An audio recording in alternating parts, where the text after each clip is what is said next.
again, this is Teacher Sam, and for today's video, we're going to tackle sentence diagramming. In what ways are sentence and puzzles alike? Though the two may seem quite different, but they do have some things in common.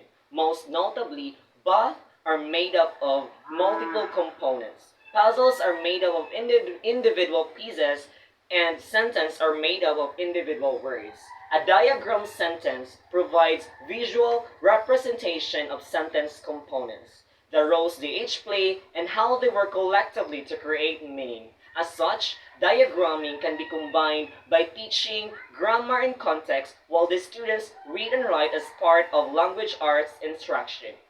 In this video, we're looking at some benefits of diagramming sentence and learn how to diagram a simple sentences containing some common parts of speech. Let's get started. Multiple ways. First, grammar knowledge including syntax plays an important role in reading comprehension. So I'm going to tell you the benefits of sentence diagramming. First, syntax refers to the ways words and phrases are combined to form sentences. Second, understanding these predictable ways that words are ordered and the functions of different parts of speech can help students make sense of what they read, particularly reading complex sentences. Third, knowledge on syntax can also help the students to recognize that something doesn't sound right, alerting them to potential errors. Fourth, when students recognize that something doesn't sound right according to the structure of English language, they are prompted to go back and reread to correct the error. When students assess their own writing, they can consider which more modifiers may be included to add detail, and then they can revise their own writing for sentence variety.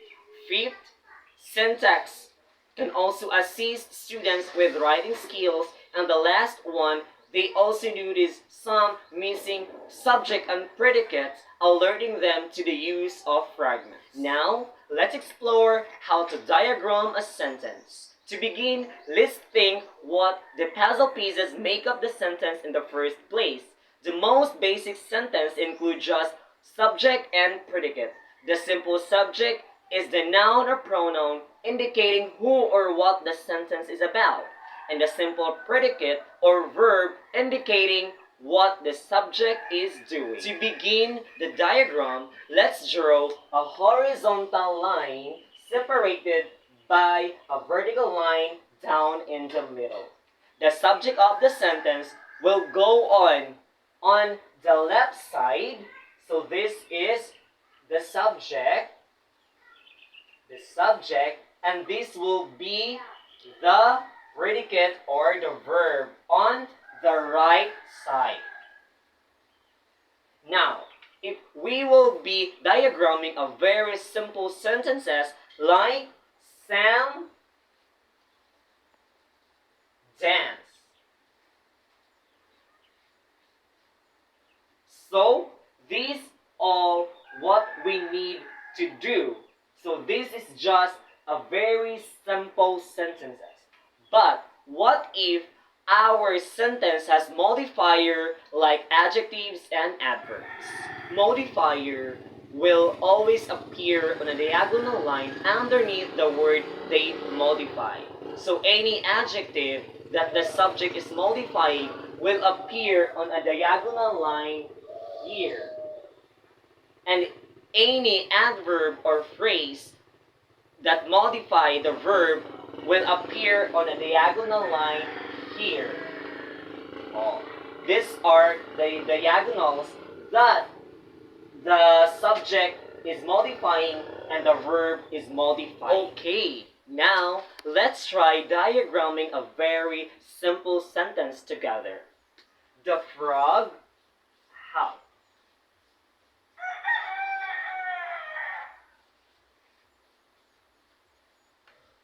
So these are our sentence.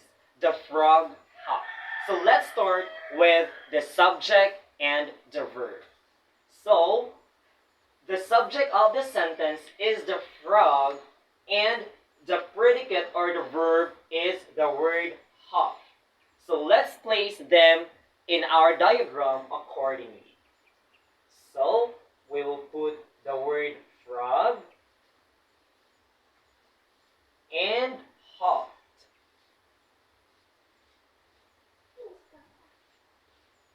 So this is the subject and this is the predicate of the verb. And the sentence or the word that is left in our sentence is the word the. So this is the article and we will put this article under the word frog as this modifies the subject. So let's put together the word the. So this is the word.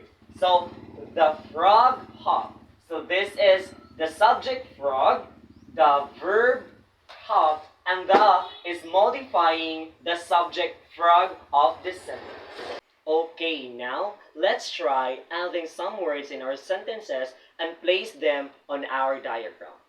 The green frog,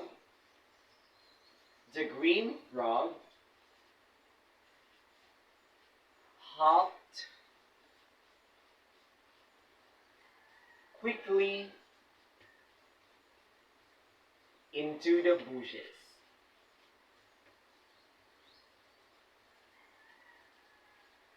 So this is our sentence. The green frog hopped quickly into the bushes. So let's erase this the, frog, and hop since we placed them in our diagram. So green is an adjective modifying the frog. So let's place it on a diagonal line right next to line. So this would be, let's put the word green. If a one word has more than one modifiers attached to it, always place them in the order they appear in the sentences and make sure that modifiers are attached in the word they describe, not to each other. And we will be going to place the word quickly. The word quickly modifies the verb of the sentence. And we will place it in a diagonal line under the word hop as it modifies the verb.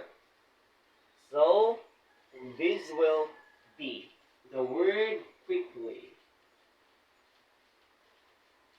Again, quickly is an adverb that modifies our verb, the word hopped.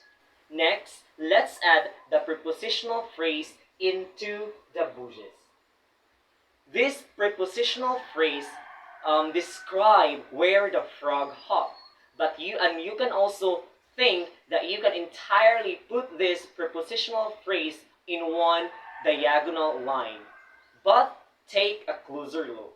Inside the prepositional phrase, there are three parts: a preposition, a noun, and the adjective. We need to diagram this phrase as we attach it to our existing diagram. So the preposition into directly modifies hop.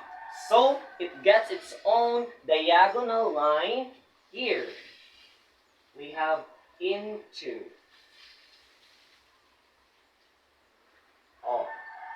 Into. This is a preposition that modifies hop. And then the object of the preposition or the word that answers into the bushes goes on the connecting horizontal line here. We have the bushes. So this is the answer of the object preposition into the bushes. This is the answer, the bushes. It connects with the diagonal line here into and connects it in a horizontal line, bushes. And the article and the article the modifies our word bushes. So let's put the article the. And now our diagram is complete. We have the subject and the verb. And then this, the modifies the frog subject, and green also modifies our subject frog. And then quickly modifies hot into is a preposition that directly modifies hot and then gets the word bushes in a horizontal line here, and then the modifies bushes. So our diagram is now complete. Before we tackle a more complex sentences, take a look on which words are placed on a horizontal lines and which words are placed on a diagonal lines. Nouns and verbs are always placed on a horizontal lines, and modifiers will always be on a diagonal line. You are now ready to begin diagramming some sentences in your own. Keep in mind, however, that English language contains numerous parts of speech, types of phrases and clauses, and ways words join together to form sentence, so sentence diagrams can be quite complex. Okay, let's review what we learned in this video. A diagram is a visual representation of sentence components, the functions that they serve, and the ways they combine to form meaning. Along with instruction in context, diagramming can help students develop grammar and syntax knowledge, assisting them with reading comprehension and writing skills. A sentence diagram starts with a simple subject and a simple predicate divided in a vertical line. The remaining words are then added to the diagram based on their functions within the sentence.